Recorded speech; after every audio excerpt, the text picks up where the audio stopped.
What is the dumbest way you almost died? Appendix burst, thought it was just a flu with a weird stomachache. Waited 2 weeks to see a doctor. Doctor said I wouldn't have lasted one more night. Immediately met a specialist and went into surgery. On the plus side, they found I have an unnaturally high tolerance for pain, which will probably kill me for something similarly major down the road. On a related note, morphine is weird. I hallucinated people visiting me, and the time in the hospital is mostly blank. That sounds intense. Waiting 2 weeks is a risky move. It's wild how your body can handle pain like that. Good that you caught it in time, though. Morphine can definitely mess with your head. It's strange how those experiences can feel real but fade away after. Hope you're doing better now and staying on top of your health. I jumped off of a dock at my dad's house on the lake. Somehow wound up underneath the dock. Came up for air, smacked my nose into the underside of the dock. Couldn't find the air. Had contacts in so I couldn't open my eyes. Broken nose, concussion, 2 black eyes, and I'm damn lucky there were no rusty nails poking down from that dock. That sounds like a wild experience. Getting stuck like that must have been really disorienting, especially not being able to see. It's crazy how fast things can go wrong when you're just having fun. Good thing you made it out without any serious injuries, though.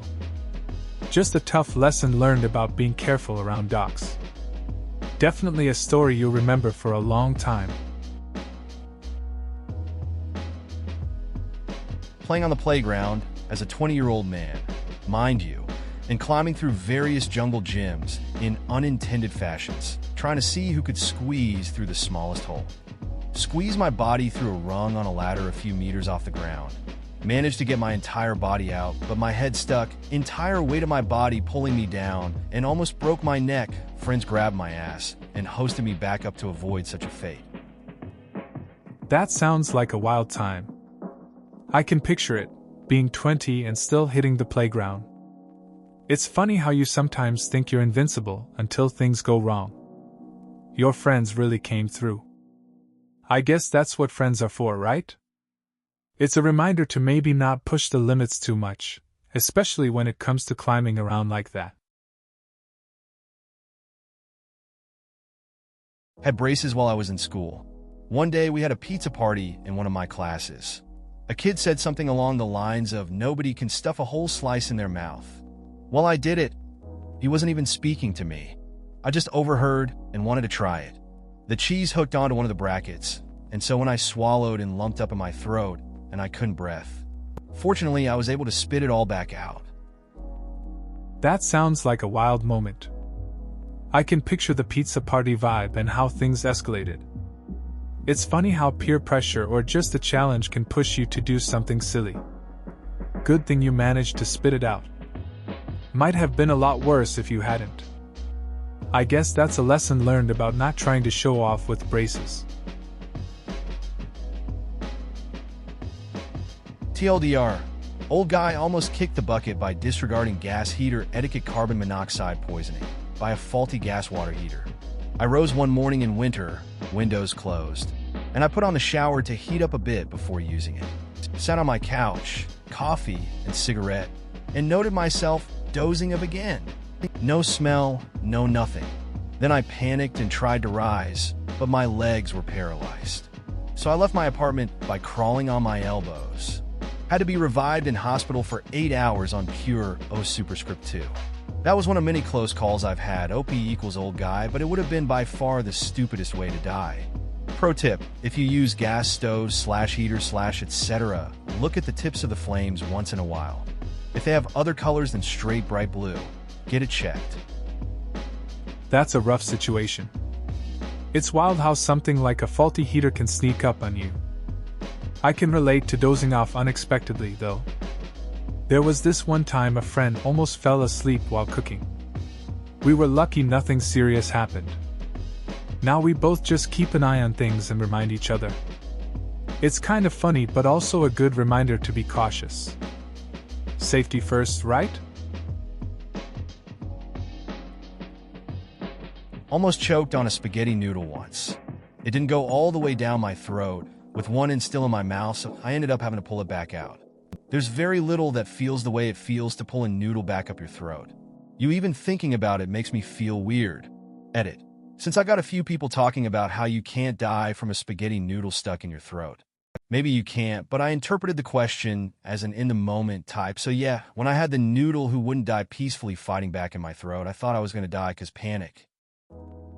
Yeah, I get that. I've had some close calls with food too. It's really unsettling when something gets stuck. I remember a time with a piece of bread, just a moment of panic when you can feel it. It's weird how a simple meal can turn into a mini crisis. Just makes you appreciate the little things like chewing properly. Getting a pool float folded on me, and then sat on / submerged by a boy who liked me for the better part of a minute. I nearly drowned. Would be dead if not for my chivalrous best friend who leaped off the deck and proceeded to beat the crap out of said suitor. Third grade. Flirting skills were exceptional back then. Sounds like quite the adventure. That must have been an awkward moment. It's funny how kids try to show interest, even if it ends in chaos. Your best friend coming to the rescue is classic. It's good to have someone have your back, especially in those strange moments. Makes for a memorable story, for sure. Third grade was wild in its own way.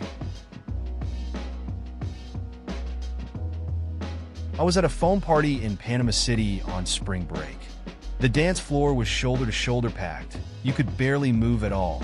So I'm squeezed in like a sardine, and all of a sudden foam starts pouring on me. Of course, I'm right under the massive tube that drops foam onto the floor. Gasping for air, I inhaled foam, trying to breathe in. Things were getting really scary, and I started freaking out. Finally went into Hulk mode and smashed my way out from under the tube. I had to take an hour break after that to catch my breath and recollect my thoughts. Scariest moment of my life. That sounds wild. Being in a packed space and then getting hit with foam would definitely be overwhelming. I can't imagine the panic of gasping for air when you're stuck like that. Going into Hulk mode to escape must have taken a lot of energy. I bet that break felt long after such a stressful situation. Crazy how parties can turn intense like that. Glad you made it out okay. One time my friends and I were driving to a water polo about 2 hours away. Halfway through we were super bored, so my two friends at the windows decided to stick their asses out the window and moon the cars next to us. They spent about 2 minutes blasting past cars, asses out, and finally were driving alongside a Toyota 4Runner when they pulled them in. We look over at the car they had been mooning for the majority of the time, and the dude in the passenger seat has leaned over and pointed a gun straight at us. They both had freaky-ass smiles, and we slowed the fuck down, letting them pass. And that's the story of almost getting shot for mooning people in Hayward. That's wild. It's crazy how a little fun can escalate fast. I can't imagine the look on your friends' faces when they saw that gun. Must have been a mix of shock and panic. I guess they learned the hard way that some people don't take mooning lightly. Always a good reminder that you never know who's in the car next to you. As a kid, I went camping with my dad and some of his friends. We all rode ATVs to the spot where we camped. All was good, and then next morning it was time to go. I decided I would be responsible and put out the morning fire camp. As I was literally seconds away from dumping the huge container of water into it, my dad tackles me 9-year-old ass to the floor. Turns out it wasn't water, it was gasoline for the ATVs. Don't know if I would have died, but at least gotten seriously burned. That's a wild memory. Sounds like a close call. It's funny how you think you're being all responsible, and then something like that happens. Could have ended badly, but at least your dad had your back. Just goes to show you never really know what could happen in those moments. Glad you came out of it okay. Makes for a good story to tell now. I tripped and fell down the whole flight of stairs at home. Luckily, I just broke some toes in my wrist and whacked my head on the wall at the bottom, resulting in 4 months of post-concussion syndrome, meaning I fell over dizzy every time I looked up at the wrong angle instead of breaking my neck. Fun times. That's rough. Falling downstairs can really mess you up. It's wild how one trip can lead to so much pain and recovery. 4 months of feeling dizzy sounds tough. At least you didn't get seriously hurt, but still, it must have been a frustrating experience. Glad you got through it, but I can't imagine how annoying it was to deal with all that. I was 17 and had a car I shouldn't have. A Taurus SHO. This thing had a V8 turbo and would hit 160 barely even trying. There were 4 of us, me and my friend in my car, and 2 others in the other car. We were going easily 130 miles per hour on the interstate, weaving in and out of traffic after midnight. Then we hit traffic. How in the world I reacted as fast as I did, I don't know, but I got so close to my friend's car, he said later, he couldn't see my headlights. I did a lot of stupid things in that car. Seems like a wild time with that Taurus. Definitely not the kind of car you'd expect a teenager to have. The thrill of driving fast can get to you, especially with friends in the mix. Hitting 130 on the interstate, weaving through traffic? That's risky. It's good nothing serious happened when you hit traffic. Sounds like you had some crazy moments, but learned a lot from them too. Pinching pain and swelling in my left leg. No family doctor. Went to the ER. Waited 3 hours in line, and I haven't seen a triage nurse yet. You know what? It's probably a torn muscle or something. Call Dad for a ride home. Okay, sure. Wait 5 minutes. Dad calls, says his GF recommend I tough it out at the hospital just in case. Fine. I finally see a triage nurse who doesn't seem very impressed. My turn should come soon enough. Night comes, I sleep on benches, and the nurse gives me Tylenol for the pain. It was getting pretty bad. 13, third fucking teen. Hours later, a doctor finally sees me and signs me up for an ultrasound. The technician scans my thigh and keeps silent except for a quiet "oh." By this time I was in pain and losing my mind. 25 hours after showing up at the ER, 5 p.m. to next day, 6 p.m. The doctor comes in my room with pills and a shot of Fragment. I had a blood clot, not a sprained ankle. That sounds rough. I had a similar experience once. I thought I just had some bad cramps, ended up in the ER for hours. Sitting there, feeling worse, and seeing people come and go. Finally got seen, and it turned out I was dehydrated. Just a couple of bags of 4 fluid and I felt better. Took way too long, but I guess that's how it goes sometimes. I almost died while going down a hill on my mountain bike when I was a teen. I had my arms folded, heading down a T that becomes a cliff. I see a van coming up. Panicking, I brake so hard that I snapped my brakes and I skid towards the van. I blacked out for a sec from the pain, and next thing I know, I feel something graze over my head. I open my eyes and I see that I'm under the van. One of the wheels had ran over the top of my head, causing a huge bump. My friends pull me from under the van. Unfortunately, everything after that was pretty much a blur. I know I remember going to a friend's place whose mom was a doctor. She cleaned and bandaged me. That sounds intense. I can't believe you ended up under the van. Braking too hard while panicking is something I can relate to, though not at that level. Friends really stepped up for you, getting you help. It's wild how quickly things can turn in a moment like that. Glad to hear you had someone around who knew what to do. The whole experience must have been pretty rough to come down from. My sister and I put our beds up as bunk beds, which they were made for, but hadn't been used as in a long time. I was laying on the bottom bunk, with my head facing the TV. Got up, and the metal bed rail pops out and slams into the pillow exactly where my head had just been.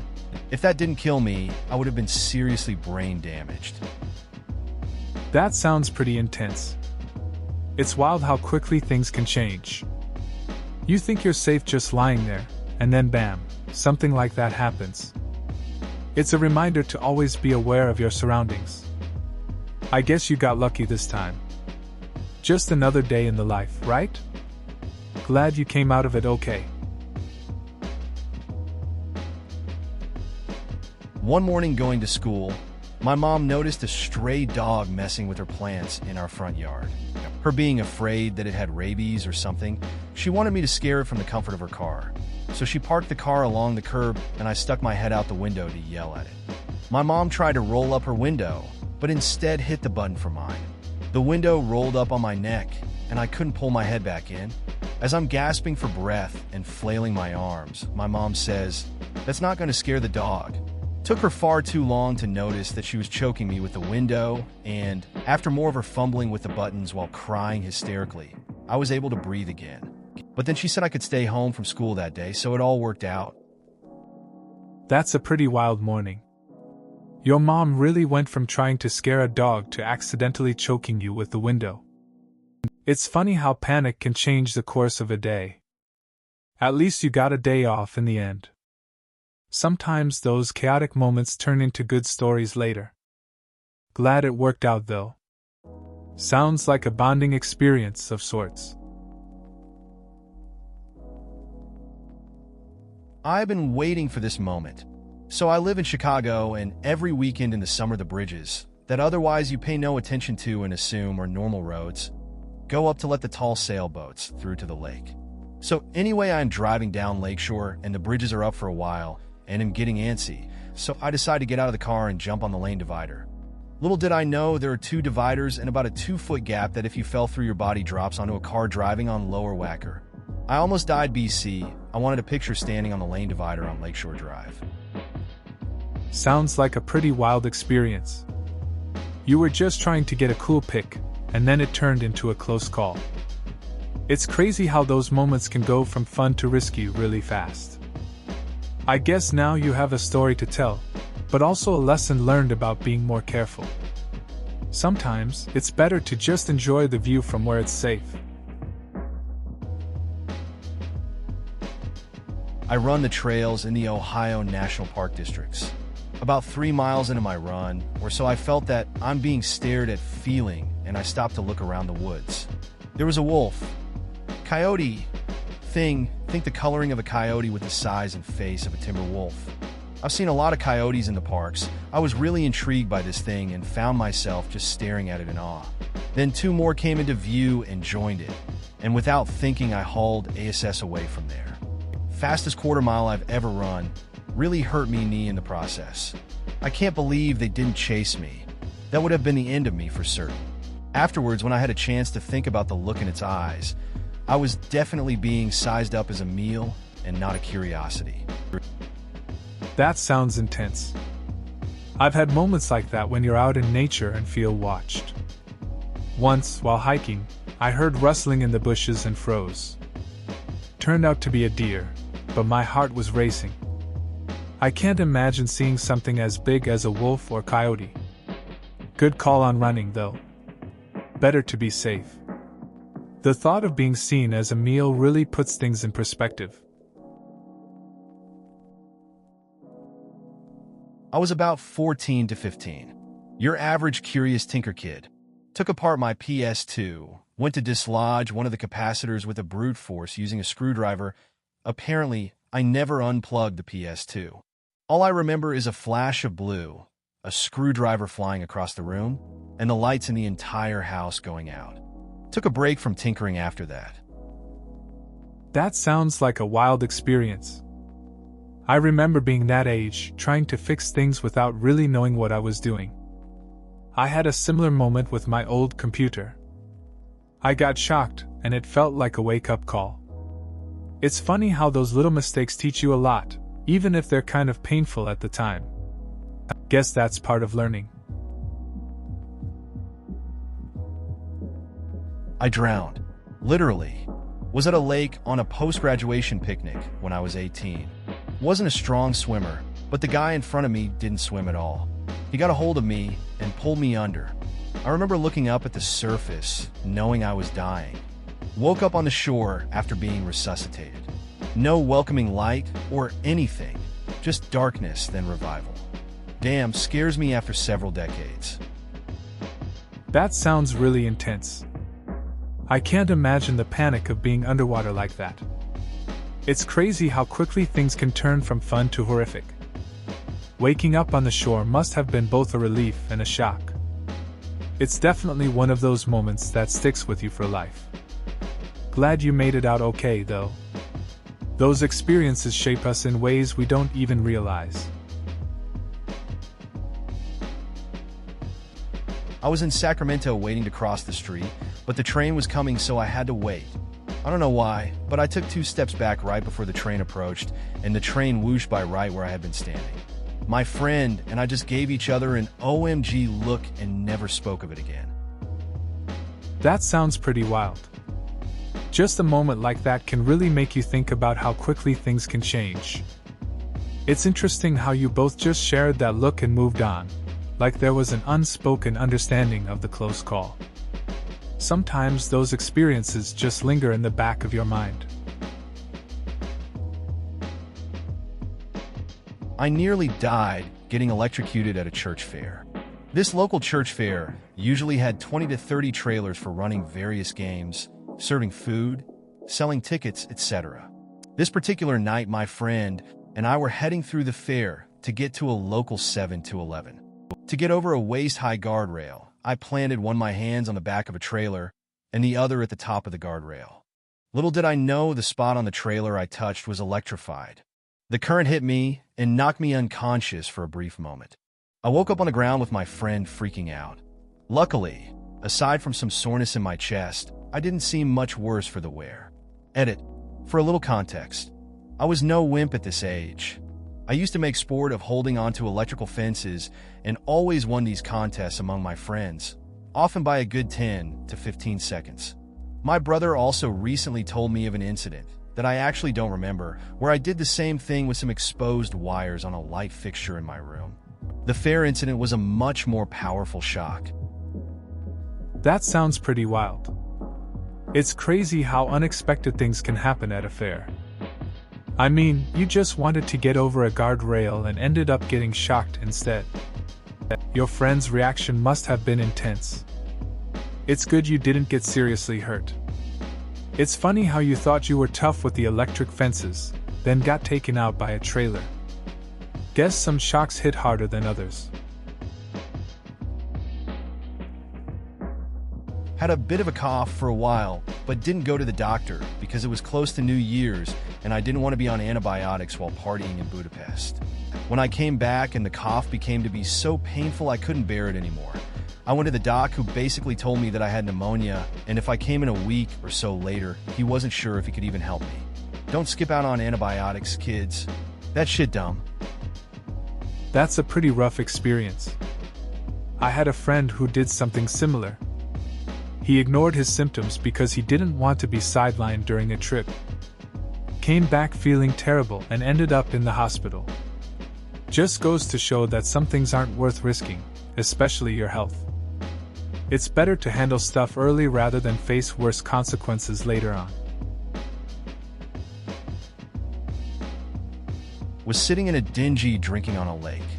Friend came out with a boat, offered to drag me back. I held onto the side. He blasted the engine, dragged me out of the boat. My grip failed. I slid down the side of the boat and under. I came inches from having my body chewed apart by a 100 HP engine. I feel like this was more his fault than mine. That's a wild situation. I've had my share of close calls too. Once a friend thought it would be funny to spin the boat while I was hanging on. I slipped and nearly hit the water hard. It wasn't as close as your story, but it definitely made me think twice about trusting him. Just goes to show, you never really know how things will turn out with friends and their antics.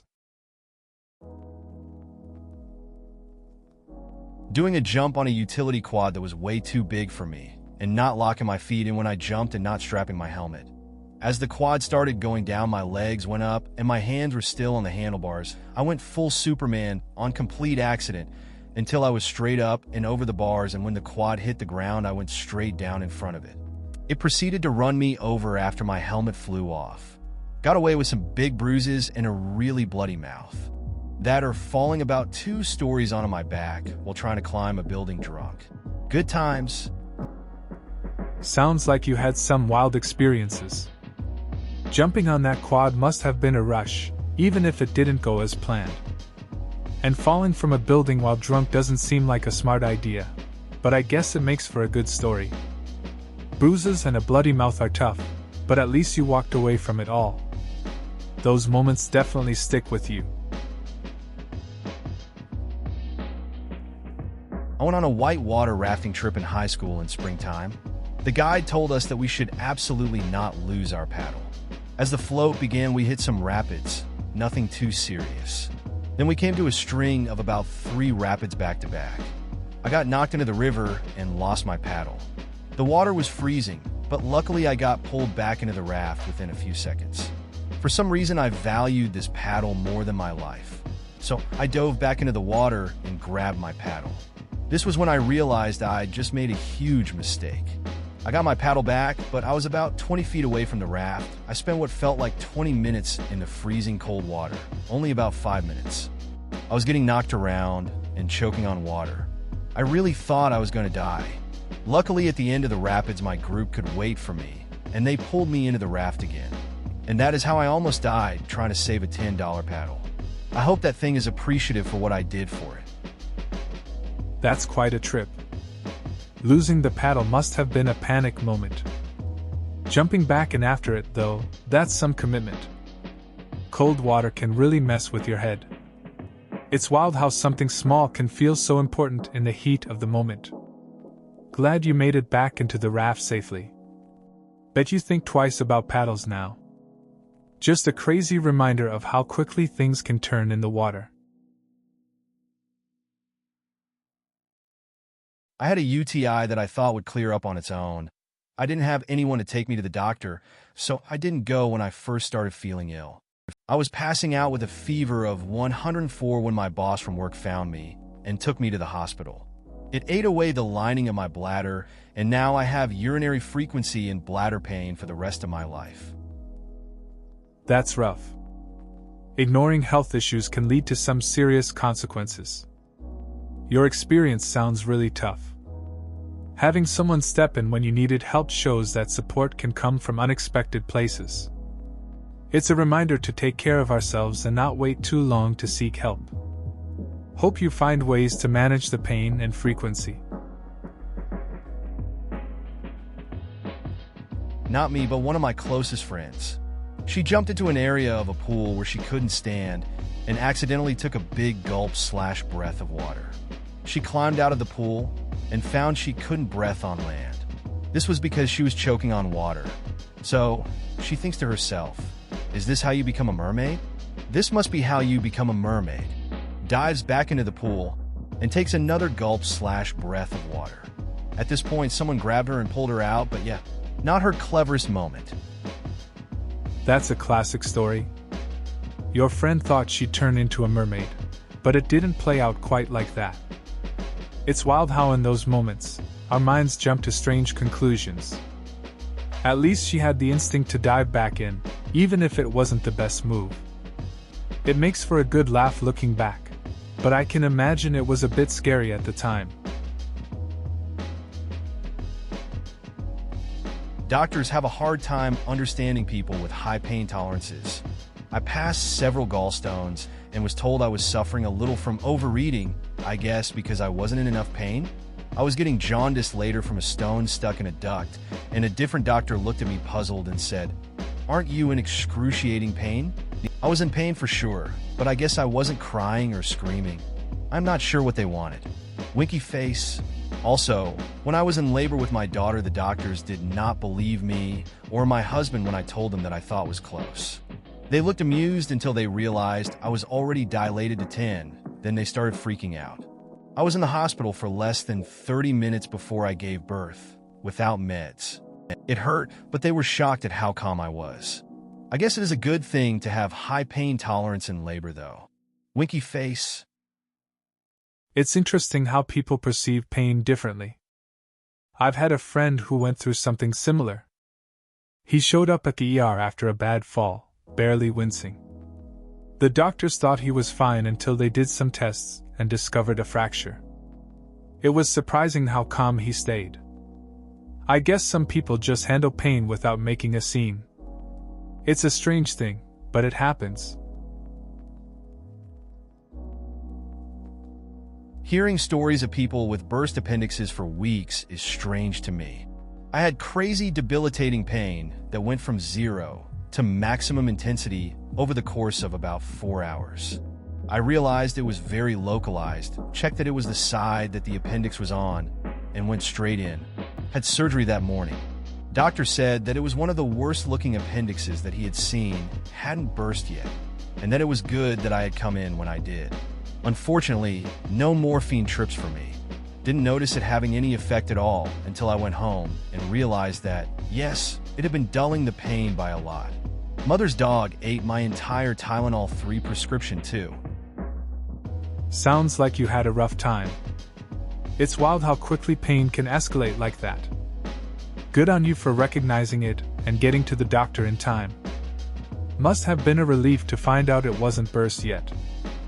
As for the dog eating your meds, that's just adding insult to injury. At least you figured out the pain relief later. Just glad you're okay now. Not me, but my brother was taking the mule trip down the canyon. I was 2 mules behind him. His saddle on the mule was loose. He kind of slid to the side, went on a narrow path, and the mule gave him a good kick. He kept his grip on the saddle horn, but a good half of him was out over the canyon. TLDR, brother was nearly donkey punched to death. That sounds intense. It's wild how quickly things can go wrong, especially on those narrow paths. I can imagine the adrenaline rush. I guess he'll think twice about checking the saddle next time. Glad he had the presence of mind to hang on. That's a lesson learned the hard way. Makes you appreciate the moments when things could have ended badly.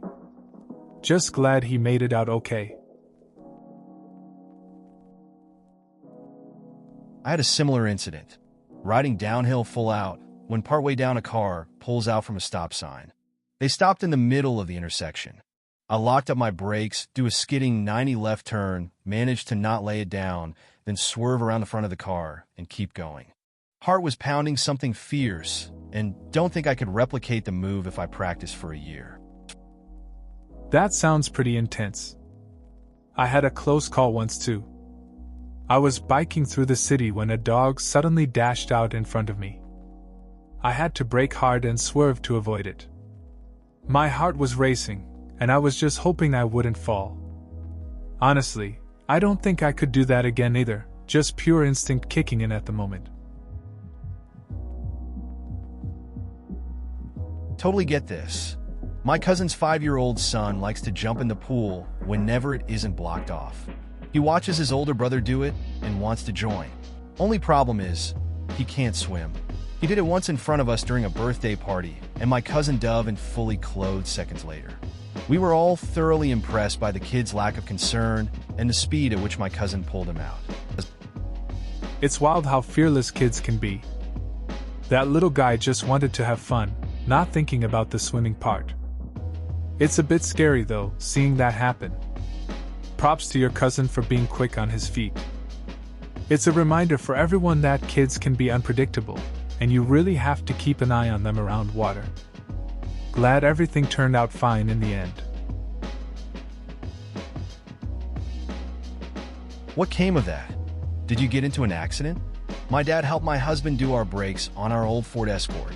I was driving to work and my steering wheel was just shaking like crazy. Luckily, I got it to my job. Had to call CAA cost, we just didn't know what the issue was. My father-in-law checks it out. Tire wasn't fully on and tightened. Thanks, Dad. I was almost dead. Sounds like a close call. It's wild how something simple like that can lead to a pretty scary situation. Glad you made it to work okay and that your father-in-law was able to help out. Just goes to show how important it is to double-check things, especially when it comes to cars. Sometimes, those little fixes can really save you from a big mess. Please consider subscribing if you enjoyed. Love.